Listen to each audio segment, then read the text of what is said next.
Classics annual exam ക്വസ്റ്റ്യൻസും അതിൻ്റെ ആൻസേഴ്സാണ്. Activity 4, write the fraction in the table as fractions with denominators 10, 100, 1000 and write its decimal form. ഇപ്പോൾ fraction ഫോമാണ് 1/2. 1/2 എന്ന് പറഞ്ഞാൽ 1 ആണ് ന്യൂമറേറ്റർ, 2 ആണ് ഡിനോമിനേറ്റർ. അപ്പോൾ ഈ ഡിനോമിനേറ്ററിനെ 10ൻ്റെ മൾട്ടിപ്പിൾസ് ആയിരിക്കണം. അപ്പോൾ അതാണ് ഇവിടെ ചോദിച്ചിരിക്കുന്നത്. ഡിനോമിനേറ്റേഴ്സ് 10ൻ്റെ മൾട്ടിപ്പിൾസ് ആയിട്ടുള്ള ഈക്വൽ ഫ്രാക്ഷൻ എഴുതാനാണ് പറഞ്ഞേക്കുന്നത്. അപ്പോൾ 1/2 എന്ന് പറഞ്ഞാൽ 1/2 എന്ന് പറഞ്ഞാൽ ഒരു 2^1. അപ്പോൾ ഇതിനെ 2 ആണെങ്കിൽ ഇൻറ്റു 5 കൊടുത്താൽ നമുക്ക് 10 കിട്ടും അല്ലേ. അപ്പോൾ 5^1. അപ്പോൾ ന്യൂമറേറ്ററിനെയും ഡിനോമിനേറ്ററിനെയും 5 കൊണ്ട് മൾട്ടിപ്പിൾ ചെയ്തിട്ടുണ്ടെങ്കിൽ ഇൻറ്റു ചെയ്താൽ അപ്പോൾ ആദ്യത്തെ 1 × 5 5, 2 × 5 10. നമുക്ക് ആൻസർ ഈക്വൽ ഫ്രാക്ഷൻ 5/10 എന്ന് കിട്ടും. പിന്നെ ഡെസിമൽ ഫ്രാക്ഷൻ എന്ന് പറഞ്ഞാൽ ഡെസിമൽ പോയിൻ്റായിട്ട്.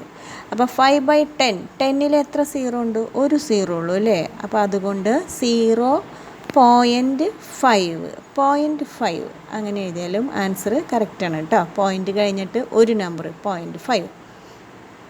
ഇനി രണ്ടാമത്തെ ക്വസ്റ്റ്യൻ നോക്കിയേ. 1/4. 1/4 എന്ന് പറഞ്ഞാൽ എന്താണ്? 1/2² അല്ലേ. 1/2² ആണ് 4.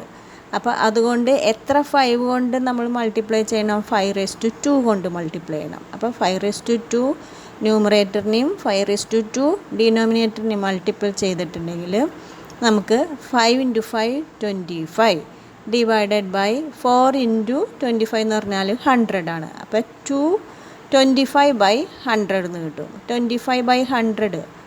അപ്പോൾ അതാണ് ഈക്വൽ ഫ്രാക്ഷൻ. ഇനി ഡെസിമൽ ഫ്രാക്ഷൻ എങ്ങനെയാണ്? 25/100 ഡെസിമൽ എന്ന് പറഞ്ഞാൽ 100ൽ എത്ര സീറോ ഉണ്ടെന്ന് നോക്കുക. അപ്പോൾ അതിലെത്ര സീറോ ഉണ്ട്? 2 സീറോ ഉണ്ട് അല്ലേ. അപ്പോൾ 25 എന്ന് പറഞ്ഞാൽ പോയിൻ്റ് കഴിഞ്ഞിട്ട് നമുക്ക് എത്ര നമ്പർ വേണം? 2 നമ്പർ. 0.25 പോയിൻ്റ് കഴിഞ്ഞാൽ പിന്നെ 25 എന്ന് പറയരുത് കേട്ടോ. 0.25 0.25 അങ്ങനെ പറയാവൂ കേട്ടോ. ഇനി 3/8. മൂന്നാമത്തെ ക്വസ്റ്റ്യൻ 3/8 ആണ്. 3/8 എന്ന് പറഞ്ഞാൽ 3/2³ ആണ് അല്ലേ. 3/2³ അപ്പോൾ നമുക്ക് എത്ര കൊണ്ട് 5 × 5³ കൊണ്ട് മൾട്ടിപ്ലൈ ചെയ്യണം. 2³ എന്ന് പറഞ്ഞാൽ 2 × 2 × 2, അതായത് 2 × 2 4, 4 × 2 8. അപ്പോൾ 5³ എന്ന് പറഞ്ഞാൽ 5 × 5 × 5, 5 × 5 എത്രയാണ്? 25. 25 × 5 എത്രയാണ്? 125. അപ്പോൾ 3 × 125 ഡിവൈഡഡ് ബൈ 8 × 125. അപ്പോൾ എത്ര കിട്ടും നമുക്ക് ആൻസർ? 375 ആണ്. 3 × 125 375 ഡിവൈഡഡ് ബൈ 1000. അപ്പോൾ 375 ഡിവൈഡഡ് ബൈ 1000. അപ്പോൾ 1000ൽ എത്ര സീറോ ഉണ്ട്? 3 സീറോ ഉണ്ട് അല്ലേ. അപ്പോൾ 375 അതായത് പോയിൻ്റ് കഴിഞ്ഞിട്ട് 3 നമ്പർ വേണം. 375 0.375. ഇനി നാലാമത്തെ ക്വസ്റ്റ്യൻ 7/25. കണ്ടോ? 7/25. അപ്പോൾ 7/25 എന്ന് പറഞ്ഞാൽ 7/5² ആണ് അല്ലേ. 5². അപ്പോൾ അതിനെ നമ്മൾ 2 കൊണ്ടാണ് മൾട്ടിപ്ലൈ ചെയ്യേണ്ടത്. 2² കൊണ്ട്. അപ്പോൾ 7 × 4 ഡിവൈഡഡ് ബൈ 25 × 4. അപ്പോൾ 28/100 എന്ന് കിട്ടും.